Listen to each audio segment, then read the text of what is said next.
Om Swastiastu.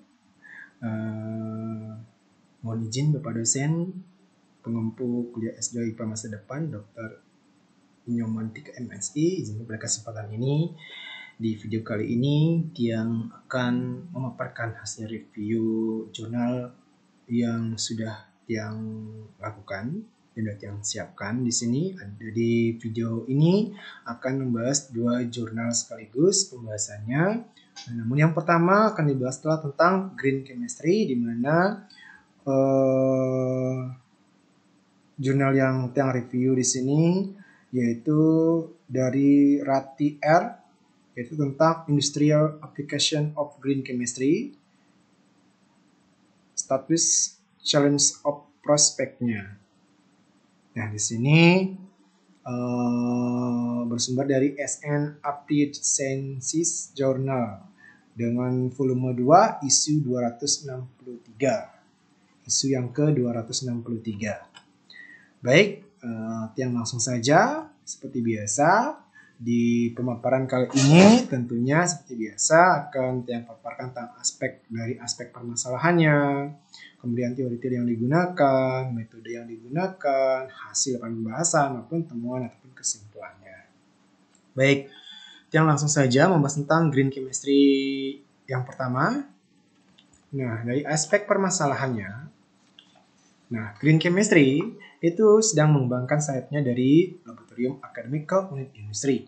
Nah, praktik berkelanjutan, ini mencakup penggantian pelarut organik yang mudah menguap, yang merupakan bagian terbesar dari bahan reaksi, mengembangkan katalis yang dapat didaur ulang, mengembangkan sintesis hemat energi, dan mendorong penggunaan bahan awal yang dapat diperbarui.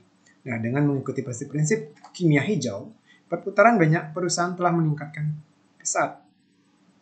Ya, banyak perusahaan telah meningkat pesat yang mengarah pada manfaat lingkungan dan ekonomi. Kemudian teori-teori yang digunakan di sini yaitu ada beberapa teori, yaitu tentang kimia hijau sendiri, prinsip kimia hijau, sintesis berkelanjutan, katalis yang dapat didaur ulang, pelarut maupun biokatalisis. Kemudian adapun metode yang digunakan tentunya di sini menggunakan metode kimia hijau dengan biokatalis dan pelarut. Nah, apa hasil dan pembahasannya? Nah, kimia hijau pada dasarnya adalah pendekatan proaktif yang bertujuan merancang sintesis ataupun proses secara berkelanjutan. Nah, itu sejak awal.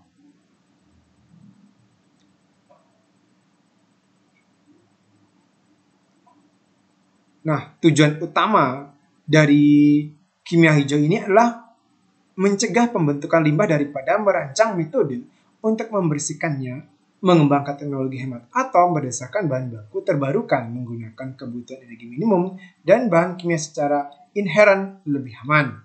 Kemudian, mencegah penggunaan pelarut organik yang mudah menguap dan mengganti alternatif yang lebih ramah lingkungan. Nah, kan bisa lihat di sini. Nah, ini persentase penghitungan limbah kimia di mana Toksis merilis fakta-fakta singkat dari tahun 2013 mengenai produk limbah atau produksi limbah. Nah, bisa dilihat di sini persentasenya. Nah, dari daur ulang, persentase yang sudah didaur ulang di sini itu kurang lebih 36% atau berkisaran 9,2 billion itu sudah pada tahap daur ulang produksi limbah. Kemudian selanjutnya 37% itu masih dalam penanganan. Limbah-limbah yang masih dalam penanganan atau kurang lebih 9,5 billion. Nah, sementara yang dimanfaatkan energinya atau energi yang pulih itu kurang lebih 11% atau 2,9 billion. Nah, sementara limbah-limbah yang terbuang begitu saja, yang tidak dimanfaatkan, itu kurang lebih masih 16% yang belum bisa dimanfaatkan. Nah, itu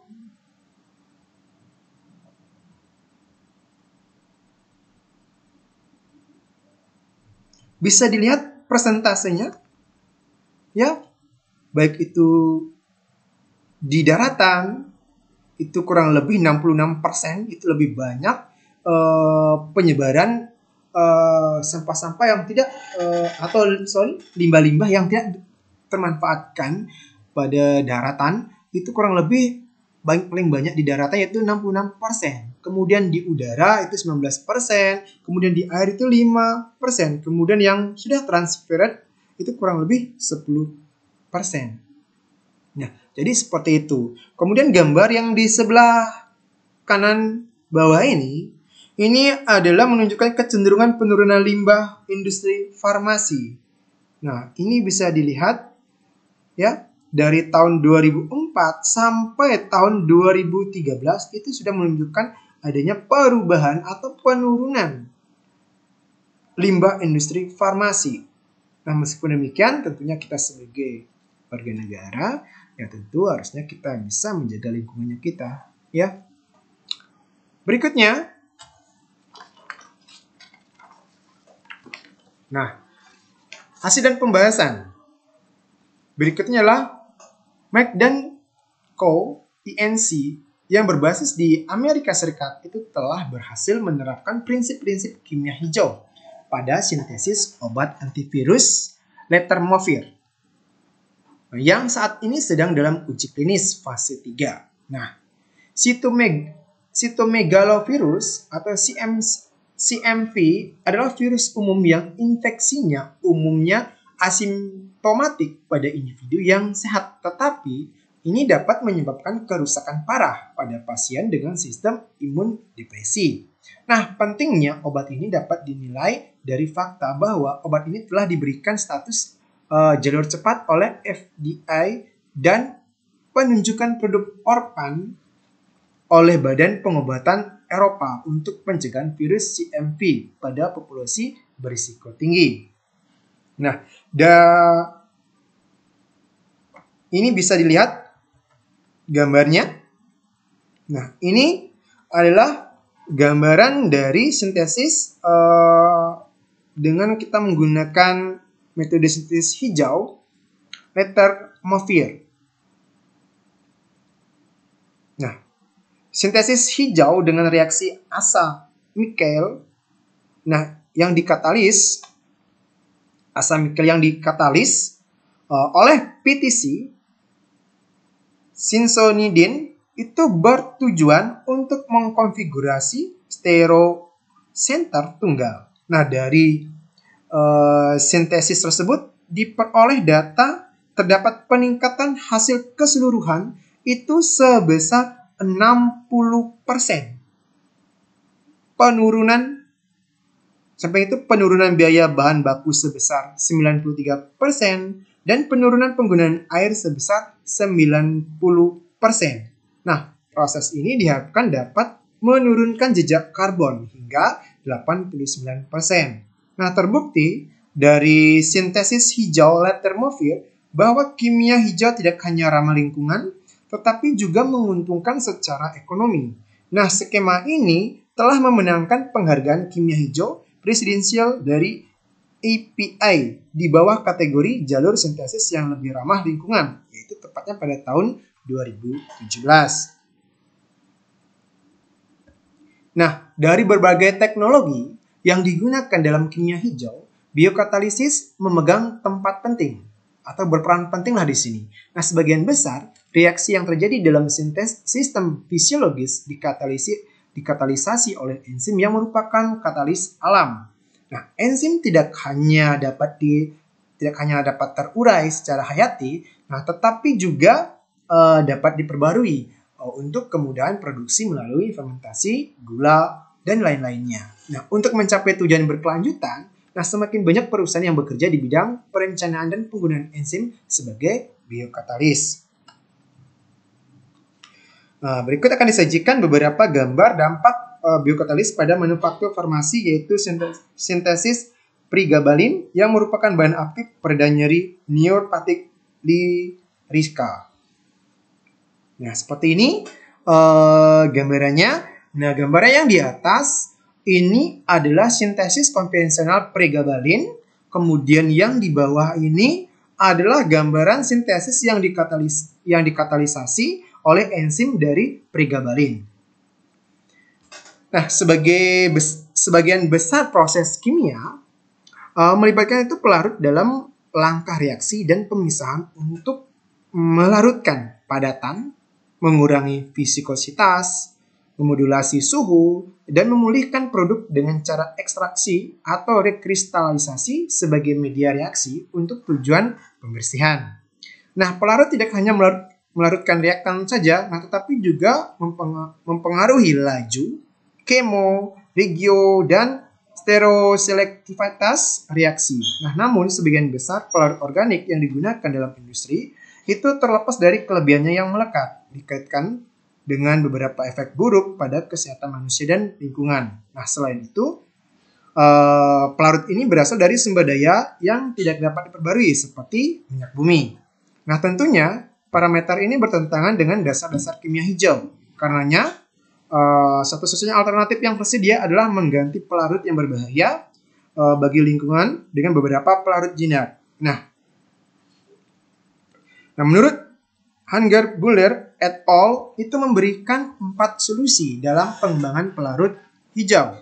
Nah, yang pertama adalah menggantikan pelarut berbahaya dengan pelarut yang menunjukkan sifat EHS atau lingkungan, kesehatan, dan keselamatan yang lebih baik seperti peningkatan biodegradabilitas atau pengurangan potensi penipisan ozon. Yang kedua adalah penggunaan biosolvent, yaitu pelarut yang dihasilkan dari sumber daya terbarukan seperti etanol yang dihasilkan dari fermentasi pakan yang mengandung gula, bahan pakan bertepung, ataupun bahan lignoselulosa. Nah, yang ketiga adalah substitusi pelarut organik dengan superkritis karbon dioksida. Nah, dalam pemrosesan polimer ini menghindari penggunaan klorofluorokarbon dan mengurangi penipisan ozon. Dan yang terakhir adalah dengan cairan ionik yang menunjukkan tekanan uap rendah atau dapat diabaikan. Dan dengan demikian lebih sedikit emisi yang ke udara. Nah, berikutnya temuan. Nah, kimia hijau ini memegang kunci untuk masyarakat yang berkelanjutan. Nah, tentunya kimia hijau ini memiliki potensi dalam menjembatani kesenjangan antara masyarakat dan sains. Nah, inovasi yang didukung oleh kebijakan dan peraturan yang baik akan mempercepat implementasi proses ramah lingkungan dalam skala besar. Kemudian, tentunya di sini ahli kimia generasi berikutnya harus diajarkan dasar-dasar kimia hijau pada tahap yang sangat awal, sehingga mereka dapat berpikir hijau dan mengembangkan metodologi yang lebih aman. Nah, penelitian interdisipliner dan multidisiplin itu dapat membantu memecahkan berbagai rintangan teknis untuk mengkomersialkan filosofi ini, mensubsidi inisiatif yang lebih hijau, dan pembebasan pajak bagi perusahaan yang mengadopsi proses hijau akan berdampak positif. Demikian pemaparan untuk jurnal yang pertama. Yang selanjutnya adalah jurnal yang kedua tentang poinnya adalah enzimologi. Yang sudah review akan yang tampilkan hasil reviewnya sekarang, yaitu yang berjudul naranginase microbial sources, production and application in food processing industry. Nah, ini tentang naringinase. Nah, baik, langsung saja. Nah, narangin adalah flavonoid alami yang ada dalam buah jeruk. Nah, narangin adalah penyebab utama rasa pahit pada jus buah jeruk. Nah, flavonoid ini dapat menyebabkan gangguan selama proses pengolahan sari buah jeruk. Nah, naringinase itu adalah enzim yang mengkatalisis hidrolisis narangin menjadi prunin dan kemudian menjadi naringinin yang tidak pahit dan tidak berasa. Nah, naranginisasi diproduksi oleh banyak mikroorganisme, tetapi produksi komersil enzim mikroba ini masih menjadi perhatian. Nah, naringinase terutama diproduksi oleh berbagai jenis jamur dan telah dilaporkan dapat menghilangkan rasa pahit dalam jus buah jeruk. Beberapa sumber bakteri juga telah dilaporkan untuk naringinase. Nah, selain menghilangkan kepahitan, naringinase memiliki aplikasi ampuh dalam meningkatkan aroma dalam pembuatan anggur. Nah, teori-teori yang digunakan. Nah, naringinase, industri makanan, jus jeruk, dan juga di sini ada kepahitan. Kemudian metode yang digunakan adalah naringinase mikroba. Berikutnya hasil dan pembahasan. Hasil pembahasannya. Enzim adalah protein fungsional yang mengkatalisis berbagai reaksi kimia. Beberapa karakteristik enzim yang mendasar dan penting menjadikannya kandidat molekul yang kuat untuk proses industri sebagai berikut. Yang pertama, yaitu spesifitas dan efisiensi yang lebih tinggi. Yang kedua adalah enzim dapat dipulihkan setelah pembentukan produk. Dan yang terakhir adalah enzim dapat diproduksi dari mikroorganisme yang tumbuh dengan cepat. Nah, enzim ini digunakan di berbagai bidang industri, termasuk makanan, pakan, deterjen, tekstil, serta industri farmasi, kosmetik, dan bahan kimia. Nah, enzim yang ditemukan di alam itu telah digunakan dalam produksi produk makanan. Nah, enzim makanan adalah enzim yang paling banyak digunakan di tingkat industri dan mewakili bagian utama dalam pasar enzim. Nah, enzim makanan biasanya digunakan dalam pembuatan kue, minuman, dan pembuatan bir, produk susu, suplemen makanan, serta lemak dan minyak, dan juga dalam sintesis pemanis buatan. Nah, berikut ini adalah tabel sumber mikroba naringinase. Nah, ada beberapa di sini, seperti Aspergillus foetidus, Aspergillus niger, HPD2, Aspergillus niger, kemudian Aspergillus oryzae SS, Penicillium cassiocolum, Penicillium chrysogenum, NL, dan seterusnya. Seperti ini. Ada beberapa sumber mikroorganisme yang digunakan dalam naringinasenya.